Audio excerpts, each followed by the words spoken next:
I figured I would just show you what the hell's going on. So that's the machine. The workbed's 4 foot by 4 foot. So there's a door in the front,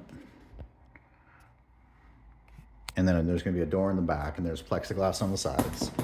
So the plexiglass door in the front, you can lift it up to get in there, and the plexiglass door in the back, you can lift it up so you can slide plywood all the way through. So that's the spindle, which is just a variable speed router that's controlled by the spindle controller. So I have that mounted over here, just on a piece of plywood that's bracketed into the aluminum extrusions. And then the rest of the controls for the back and forth for the machine controls those motors that move the whole gantry back and forth on that axis. And then it controls that ball screw right there to move the spindle up and down to control the Z axis.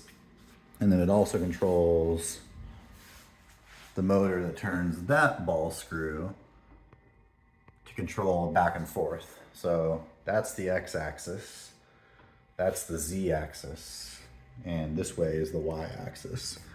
So that's how you get cuts in every direction. It's the main controller box. I'm gonna put power right here to hook all of it up, and I'm gonna put a computer right here that manages the whole thing. Those are the motors. So that's one motor, and then it's power box. And you can see that it has power coming into it, and then the next motor is hooked up to it. So that's where I had to cut the trim.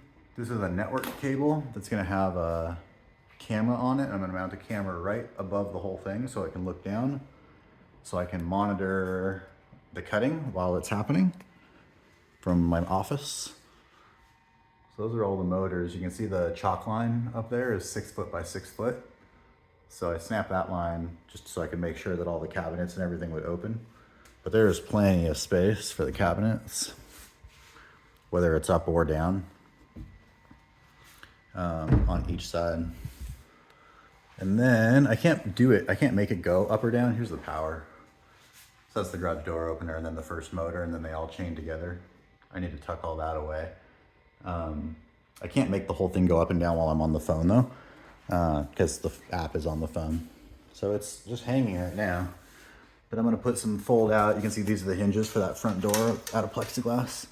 And then down here, I'm gonna put some pivots with some more extruded aluminum. And so a leg will pivot down right here. And then same thing on all 4 corners. So that once it's down here, I can pivot the legs out, drop it another couple of inches, and it'll settle on the ground nice and level and nice and stable, so it doesn't wobble around while it's printing, because that can create wobbles in the piece. And then tuck the legs back up, lock them, put it up against the ceiling.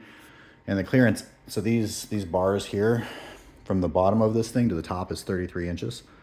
When it's all the way up on the ceiling, it's a 10-foot ceiling. And so, you know, I can easily walk underneath that thing. It's about 7 feet high, maybe just a touch more because I don't roll it all the way up to the ceiling. But it's close to 7 feet under clearance underneath it.